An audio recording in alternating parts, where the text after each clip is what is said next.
This is Musical Talk. Musical Talk. The UK's independent musical theatre podcast. Musical Talk. The UK independent musical theatre podcast. Hello again, musical talkers. This is your old pal David Herzog coming back at you. Did you miss me? I don't know.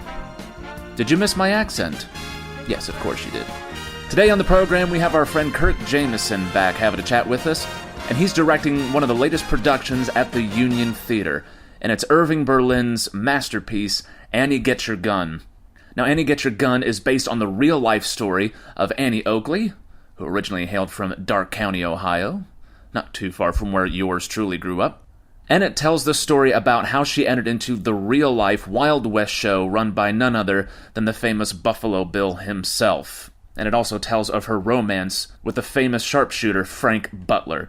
Lots of famous songs in this piece. You've got Doing What Comes Naturally, They Say It's Wonderful, Anything You Can Do, I Can Do Better, and of course, what is arguably the anthem of musical theater, There's No Business Like Show Business. Every single one of these numbers originated from this piece. Let's go to the chat that I had with Mr. Kirk Jameson and hear his thoughts on the project. Hello, friends. We're coming to you from the Bridewell Theatre here in London. I'm talking with our old friend, not our old friend, I apologize, our very young-looking, very casual-looking friend here, Mr. Kirk Jameson, who's been on the program enough times now. You're almost my co-host, friend, ain't you? This is at least the third time we've had you on Musical Talk, isn't it? Yeah, I think third or fourth, actually. Yeah, it is. And today we're talking about Irving Berlin's Annie Get Your Gun, which is one of my favorite pieces and a classic American musical theater piece. And it's going to be performed at the Union Theatre here in London. So, Kurt, go ahead and tell us why you decided to put on Annie Get Your Gun and why you decided to put on now and why at the Union Theatre. Well, I wish I could take credit for both those things, but actually it was the artistic director and owner of the theatre, Sasha Regan's choice to put the show on.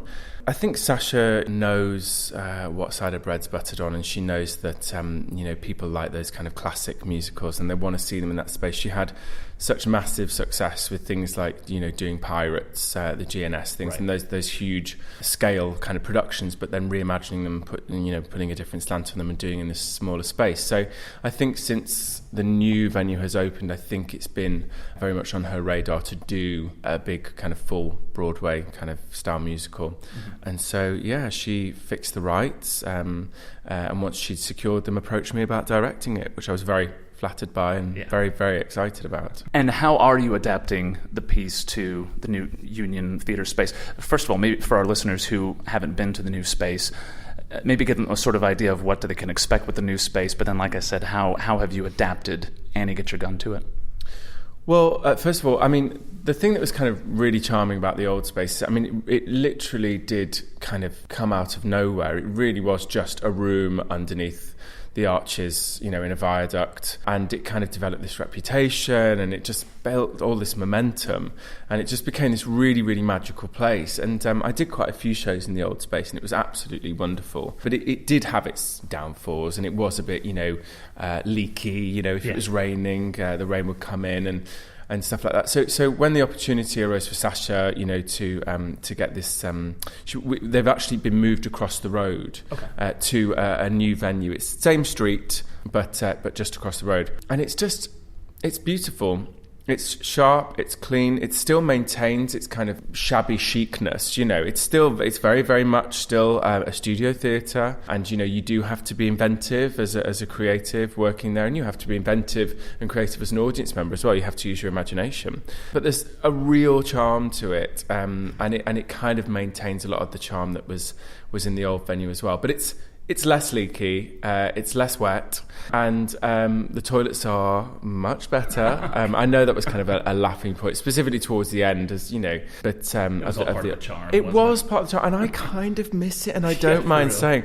But it is lovely to have the opportunity to work in this new space that was purpose-built for the theatre by National Rail. So that's a real kind of thrill to be working there, and very exciting. As far as doing this show in that space, which does have its kind of limitations, we've kind of set off very, very specifically and very purposefully. We don't want to do, and when I say we, I'm talking about Alex Bellamy and Steve Clough, who are the MD and choreographer respectively. We don't want to do a pocket-sized version of a Broadway show. Right.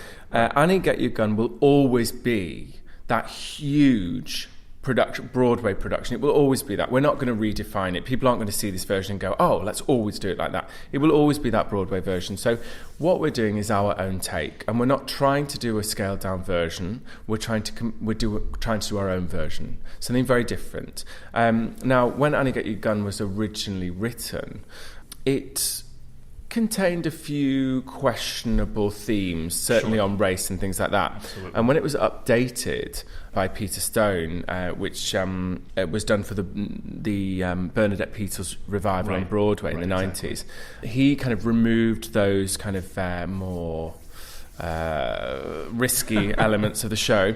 And also by that point, they knew that No Business Like Show Business was the moneymaker. It was kind of, because it had become this classic hit. And so they used that song as a kind of repeat motif throughout the show.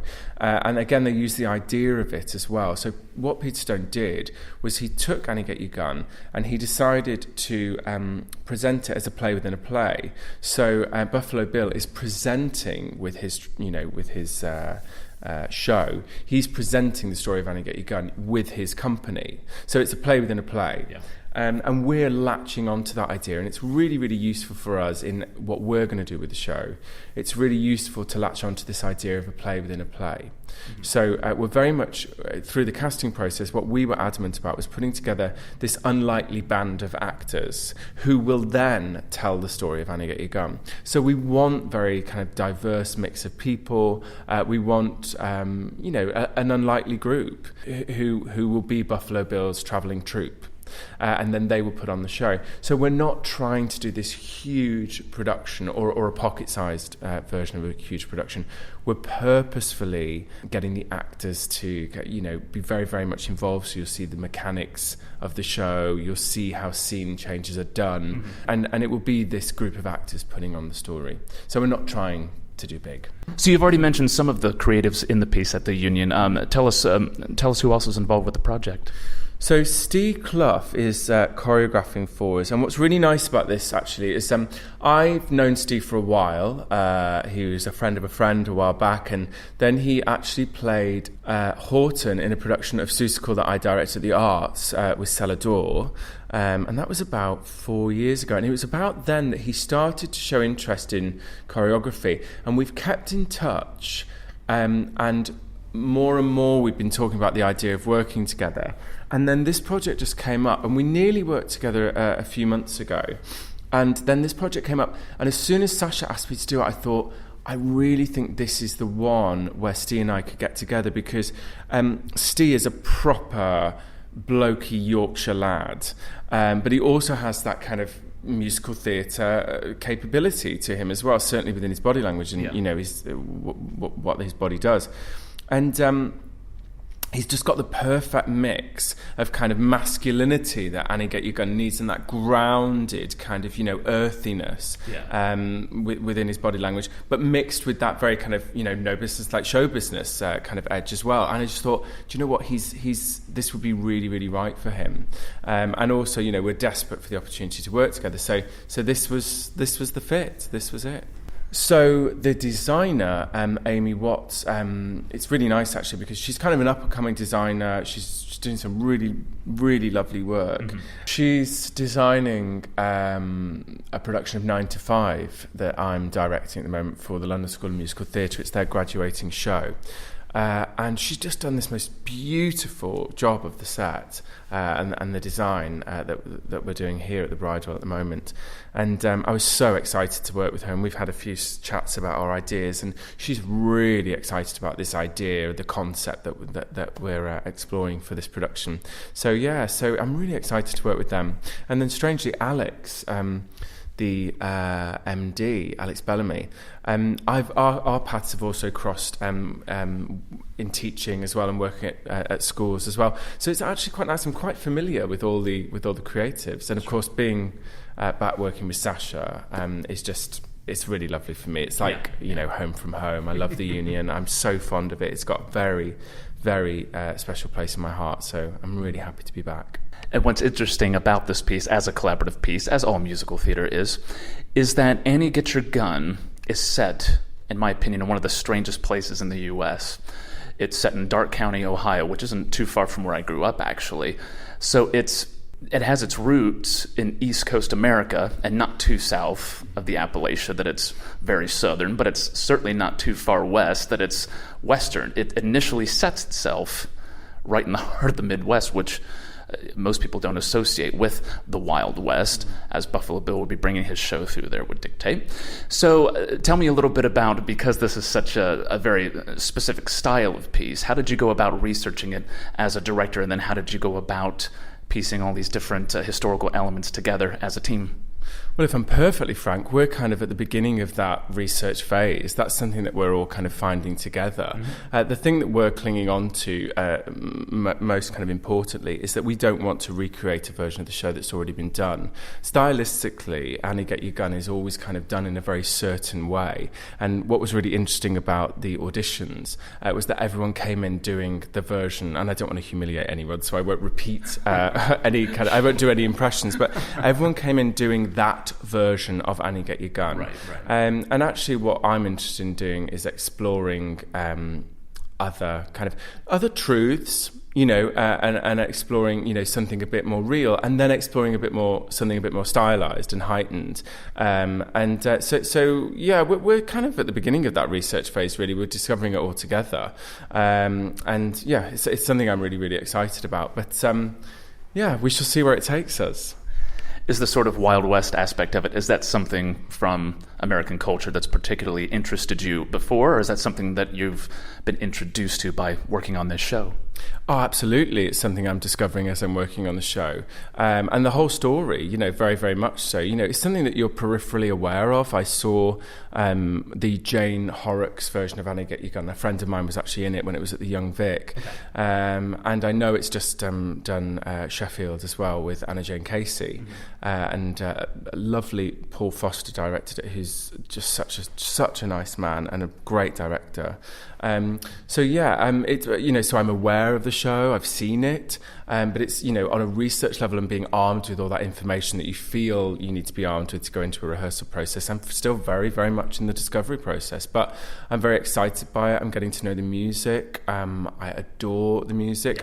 The really, really wonderful thing about it was, as you start to discover the score, is that every song is a hit. I mean, every song is so familiar. I was going, oh my God, this is from the show as well. This is from the show as well. I just couldn't believe the amount of kind of hits. I mean, it's really quite incredible. I mean, it has to be one of the most kind of put together brilliant scores that was ever on Broadway, and it's kind of crazy to think that Berlin hadn't really written musicals before this point.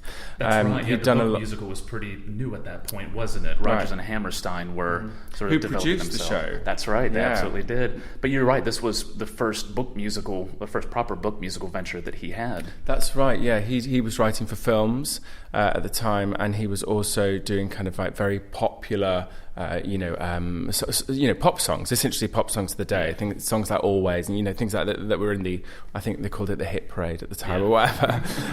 So he was very, popular. He was very, very well known, but this was the first time that he'd kind of taken to this kind of format. And I think my research is right in saying that within, I think, 3 days, he'd written No Business Like Show Business. They were saying to him, please, please, please do it. And he was saying no. And they said, okay, we'll just go away and have a think. And he came back with No Business Like Show Business, which is kind of incredible, really. I mean, that he wrote one of the most well-known songs in musical theatre in 3 days. And he wasn't a musical theatre writer. It's incredible, really. Well, what's interesting is I heard the exact same story. As far as I know, it's true as well. But not only had he written There's No Business Like Show Business in 3 days, apparently when Rodgers and Hammerstein came to him initially and said, here's an idea we have for a show, go away for the weekend, have a think about it, he came back to them with, here's a couple of songs I wrote down that might be good for a hillbilly musical, quote unquote, is what he said. Mm-hmm. And one of them was There's No Business Like Show Business. But he also managed in that 3 days, apparently, to get out of his pen. He also got doing what comes naturally. You can't get a man with a gun. There was at least like 3 songs, and apparently even Rodgers and Hammerstein looked at him and were like, that's insanely amazing. I know. And what people said at the time, apparently, and I'd love to hear your sort of philosophical viewpoints on this, even back then, a lot of the critics at the time on Broadway apparently said that Irving Berlin's music that he had written for this piece was too old-fashioned, and apparently Irving Berlin's quip was, yeah, that's right, nothing but good old-fashioned hits, because, like you said, there were so many hit songs from this show. Do you think that there's still an old-fashioned element to this that is still relevant today? Is it still enjoyable today? I think absolutely. I mean, maybe that reaction from the critics at the time came was because they were so passionate about moving forward, and he was very much writing in the time. And if you're not moving forward and trying to do something different, you're considered old-fashioned, because as soon as something's invented, it's old. It only lasts, something only lasts for a few months before it becomes old hat. So maybe, that was it. But he was very much writing in the style of that. And there's something about, things like doing what comes naturally. There's something about the people that are being discussed in this show, and the type of business that they're in, the show business, the version of show business that they're in, that is old-fashioned. Then it's not forward-thinking. It survives in a certain, period. So I think the music suits that perfectly, and he obviously wrote for that idea. Is it enjoyable today? Absolutely. It's got a classic feel to it, and that can be so enjoyed. Yes, it's not forward thinking, but we don't want forward thinking. It has a sense of classic and traditional Broadway to it, and Broadway at its best as well. This is the real golden age, and that can be so cherished. And what's so lovely about taking on something like that, similarly to, I imagine, the process that Sasha goes through when she does the GNS stuff, is taking that on, but then doing it in a very kind of fresh, unique, stylized way. So not just because the music's old-fashioned or just because the ideas are old-fashioned, doesn't mean the way you present them has to be. And that's what we're excited about doing. And sometimes that kind of putting those two things together, an old style score, but then with a very, very new aesthetic, is so exciting. And it can kind of, it brings a whole new life to the piece, to the characters, to the music. I remember I was lucky enough to have a ticket for the press night of The Sound of Music when it opened at the Palladium, with that Jeremy Sams directed and Angela Lloyd Webber produced. And I always considered Sound of Music to be such an old-fashioned kind of show, right. And I associate it with the film and very kind of old voices and nothing exciting about it. And I thought that production of the show, which little would I know at the time I would later go on to be in, was so fresh and vibrant and exciting and funny. Who knew Sound of Music was funny? And that was kind of the first moment when I thought, oh my God, I was a lot younger then, but I thought, oh God, these old book musicals can be vibrant and fresh and funny and full of energy and excitement. It doesn't have to be done in that classic way. And then, of course, seeing something like Pirates, which I saw the first time Sasha did it, again, that took the idea further, that you can take something that has existed for a long time and completely do a different slant on it. So, yes, it's absolutely enjoyable today and as relevant. So we touched a little bit on the fact already, or you mentioned the fact that Peter Stone redid the book. It was right around 1998, 1999, I believe, when Bernadette Peters did the very famous revival. Also became a very famous cast recording to me when I was a youngster. That was one of the first big cast recordings I can remember buying. And it is famous because, like you said, it becomes a play within a play. It's narrated by Colonel Buffalo Bill. And it's sort of, it's a show from his perspective, and it's put on by his troupe of famous performers. And I can remember that Annie Get Your Gun was one of the first professional shows I ever saw when it toured through Ohio. And it still had all of the original songs in it. Right. And some of them, like you mentioned, might be considered a little bit passé nowadays, a little bit of their time. Songs dealing with Native Americans, to be specific, and things like that. And so those things have sort of been tweaked a little bit for this production, haven't they? Do you want to speak more about that?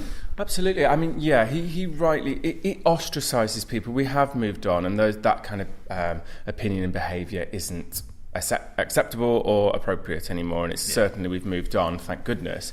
And so he quite rightly edited those more kind of offensive and risky moments out.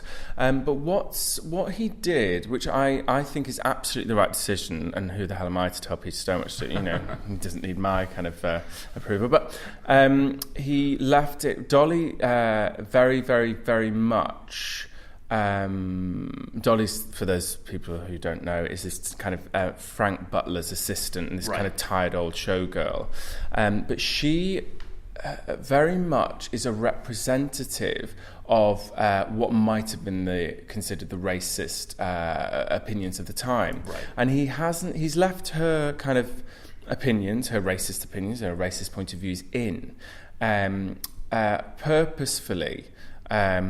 To kind of, to be a voice of the time. Because I think what would have been a mistake, especially as it is a show about, Native Americans and them kind of mixing with, Caucasian white Americans. Yeah. It would be a mistake to completely eradicate that idea and that conversation from the show. And so she very much represents the thinking of the time, or the negative thinking of the time, and that still exists, and we can still comment on it and have a conversation about it. Right.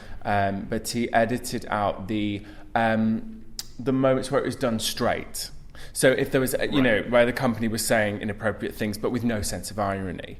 Dolly is always, those kind of things are always done, but she's the butt of the joke, which is, again, very, very clever in the writing. She ends up looking naive. She ends up looking ill-informed. And we're with the people who she's being inappropriate towards. We're not on Dolly's side. And we kind of, if it's done right, and fingers crossed we'll do it right, you kind of end up kind of feeling a bit sorry for her in a way, because she's ill-informed and she's a bit kind of, ignorant to the way that things are headed.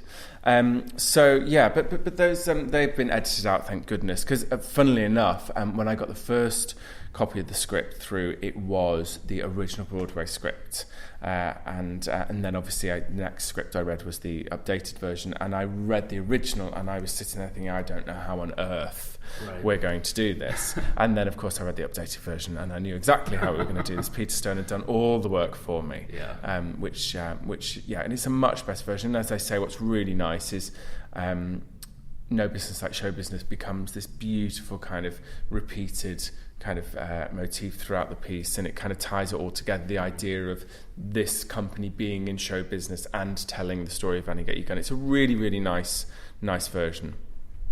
No, I think that's an excellent point, and I think that's part of Peter Stone's genius, because we also know Peter Stone in the musical theater world. He was the book writer for 1776, which was also a brilliant historic musical theater piece. If you haven't listened to it or seen it, I recommend you do.